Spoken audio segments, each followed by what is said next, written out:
Como eu disse a vocês, a ABNT, a Associação Brasileira de Normas Técnicas, é a associação que determina como devem ser estruturados todos os tipos de trabalhos científicos e publicações que são feitas, ok? Então, estou aqui no site da ABNT, só para exemplificar para vocês, então, qual a estrutura que deve ter um trabalho científico. Então, os próximos trabalhos de pesquisa que vocês fizerem, sigam à risca a forma de estruturar que está sendo determinada pela ABNT, ok? Esse link aqui eu compartilhei com vocês no campo atividades. Então, vamos lá. Todo trabalho científico precisa ter esses elementos que eu vou mostrar para vocês aqui que constituem a sua estrutura, tá?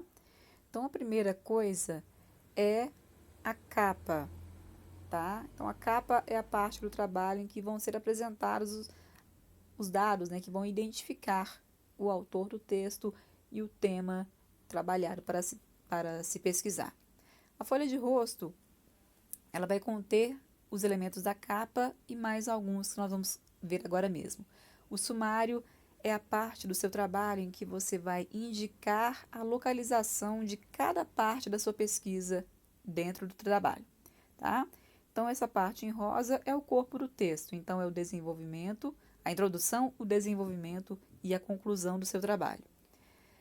Após todo esse desenvolvimento, você tem que apresentar, então, as fontes que você consultou. Então, essa parte chamada referências é onde você vai listar todo o material que você consultou para fazer a sua pesquisa, tá? Se você anexou alguma coisa, imagens, gráficos, é importante que você os liste também nessa parte chamada anexos. E por fim, a capa final. Então, o seu trabalho tem que ter esses elementos nessa ordem. Então, vamos conhecer cada um deles agora, tá? Então, chamamos de elementos pré-textuais todos os elementos que vão anteceder a sua pesquisa propriamente dita, que são a capa, a folha de rosto, dedicatória, agradecimento, epígrafe, resumo, abstract, lista de ilustrações, tabelas, abreviaturas, símbolos, siglas e sumário, tá?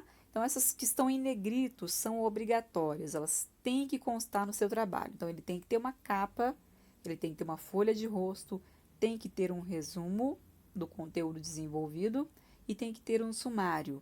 As outras partes, elas são facultativas. Então, você coloca uma dedicatória a alguém, um agradecimento, uma epígrafe, o abstract em língua estrangeira, a lista de ilustrações e siglas, se você quiser e achar necessário, ok? Então, esses são os elementos pré-textuais que antecedem o seu trabalho de pesquisa. A capa é o primeiro elemento que vai identificar o seu trabalho. Ele deve conter os dados que vão identificar a instituição de ensino. Então, lá no alto, como a gente vai ver no exemplo ali embaixo, tá?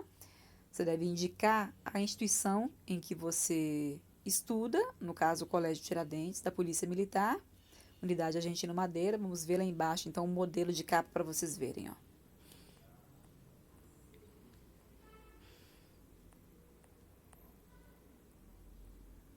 Ó, então aqui, tentar reduzir, mas não vai ter como não. Então aqui, só para vocês verem, ó. É um modelo de uma folha A4, tá? Então, vou voltar. Aqui no alto, centralizado em negrito, o nome da instituição, Universidade de São Paulo, no caso de vocês, Colégio Tiradentes da Polícia Militar de Minas Gerais, tá? Unidade Argentino Madeira. Aqui centralizado também, um pouquinho mais para cima do meio da folha, em negrito, o título da sua pesquisa, o seu nome completo, da sua turma também, a indicação de que é um trabalho de conclusão de curso, no caso, é o exemplo que está sendo citado, né? No seu caso da escola, trabalho apresentado para a disciplina de biologia, de geografia, seja qual for a disciplina, tá? E ao fim da página, o nome da cidade e o ano, Belo Horizonte, e o ano em que você estiver fazendo o trabalho, tá? Então, vamos voltar lá para cima, para conhecermos a folha de rosto agora.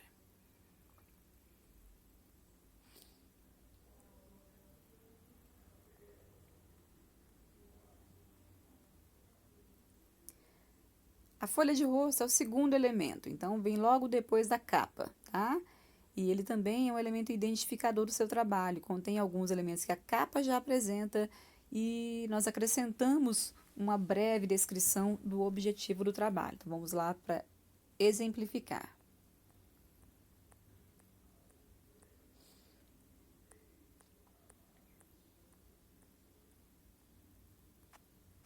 Está aqui uma folha de rosto, ó. Com os mesmos dados, o nome da instituição centralizado no alto da página, o seu nome completo, o título do seu trabalho e a cidade e o ano de publicação. Faltou apresentar os objetivos aqui, né?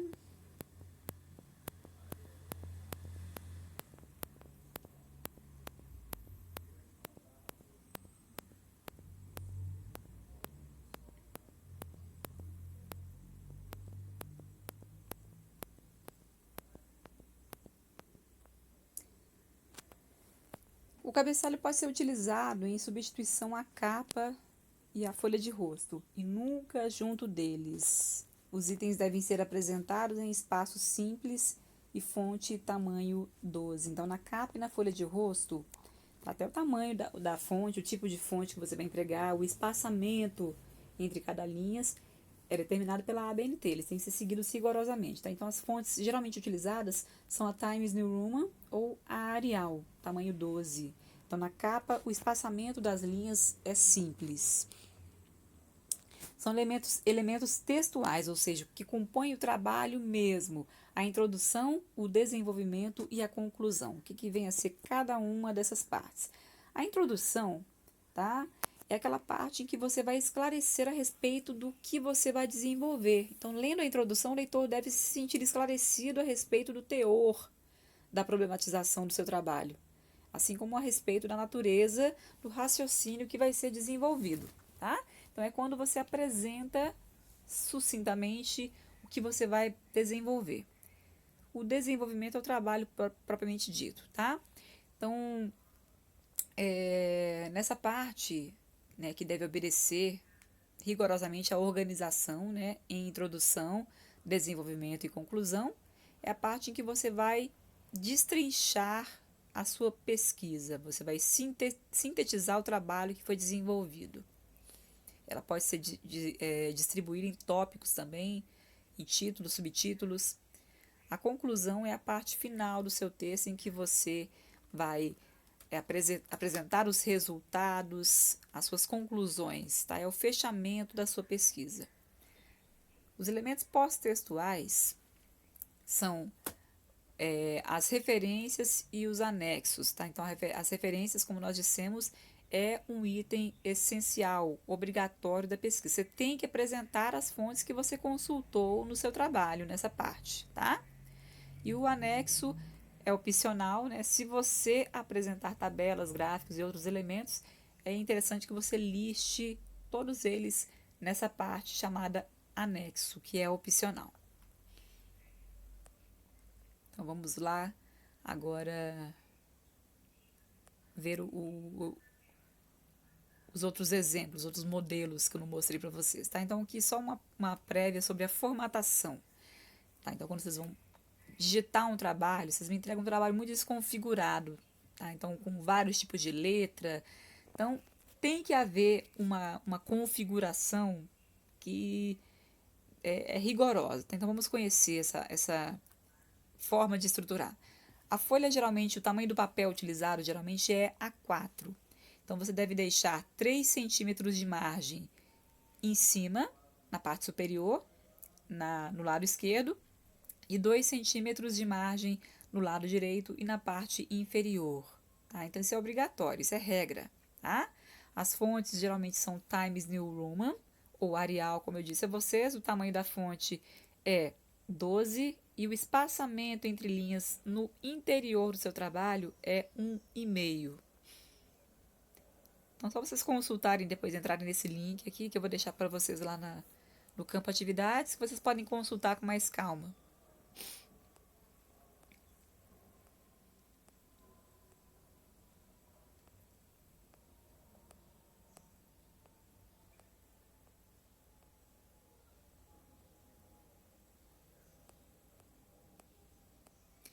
falei dos tipos de citações para vocês, mas não falei todos os tipos de citações. Então, tem regras também para vocês colocarem essas citações dentro do trabalho, tá? Eu só falei do emprego das aspas, mas não é a única forma de você indicar a citação direta, não, tá? Então, como vocês sabem, é a cópia literal, palavra por palavra, erro por erro, das palavras de um outro autor. Tá? Elas são transcritas geralmente entre aspas, quando não ocuparem mais do que 3 linhas, mas se elas ocuparem mais de 3 linhas, você deve colocá-las num parágrafo diferente, com uma letra de tamanho menor, colocar um recuo de 4 centímetros, tá? E o espaçamento vai ser simples. Então, se a citação tiver até 3 linhas, como eu disse, virá incorporada ao parágrafo, entre aspas duplas, como nós vimos no exemplo. As citações com mais de 3 linhas ficarão abaixo do parágrafo, em bloco, com o início sob a linha anterior, a 4 centímetros à direita de tabulação, em espaço simples. Então, você vai empurrar esse bloco com a citação direta, que tem mais de 4 linhas, em 4 centímetros da margem, tá? A fonte deve ter um tamanho diferente também, tamanho menor, ok?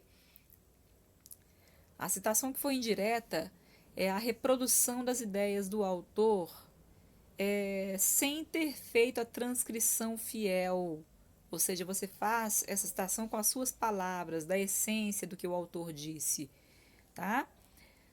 A citação de citação é quando você resolveu citar as palavras de um autor que você encontrou no livro de um outro autor.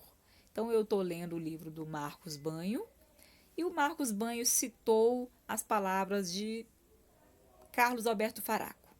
Eu quero transcrever aquelas palavras do autor Carlos Alberto Faraco que foram citadas pelo Marcos Banho, que é o autor do livro que eu estou lendo. Então, eu vou fazer a citação de palavras que foram citadas pelo autor que eu estou lendo. É a citação de citação. Tá? Então, é a menção de um documento ao qual não se teve acesso diretamente. Eu não tive acesso direto às palavras do autor Carlos Alberto Faraco. Eu as encontrei no livro do Marcos Banho. Tá? Então, isso ocorre quando nós consultamos um material que não é o original. E desse material que não é o original, nós extraímos as palavras que nós queremos. Então, leia como utilizar essas citações. Só vocês clicarem nesse link depois, com mais calma.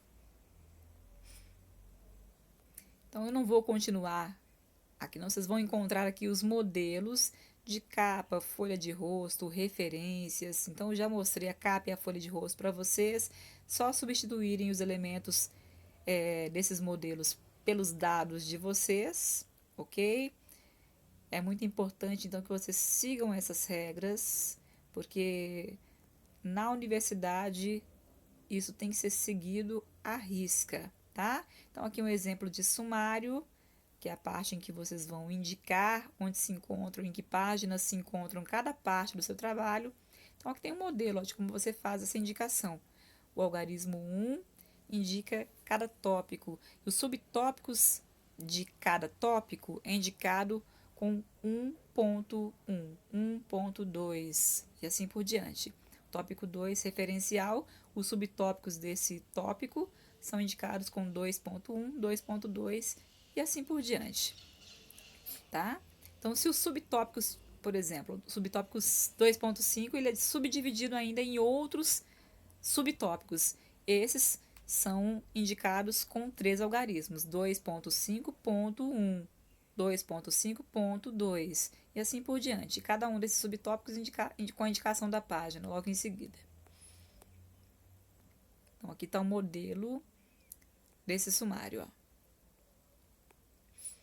As referências, que corresponde à parte do seu trabalho. Referências bibliográficas, gente, somente se o que vocês citarem como fonte de consulta forem livros. Se houver, além de livros, outros tipos de materiais, é importante que vocês não empreguem a palavra bibliográficas, tá? Apenas referências. Então, observem que todas as fontes consultadas estão aqui indicadas de uma forma não convencional. Eu falarei para vocês sobre como fazer essa referenciação bibliográfica, né, ou de outros documentos em um outro momento, tá? Então, só para vocês perceberem que aqui foram listadas todas as obras consultadas pelo autor da pesquisa, tá? Então, em outro momento, nós aprendemos como fazer essas referências.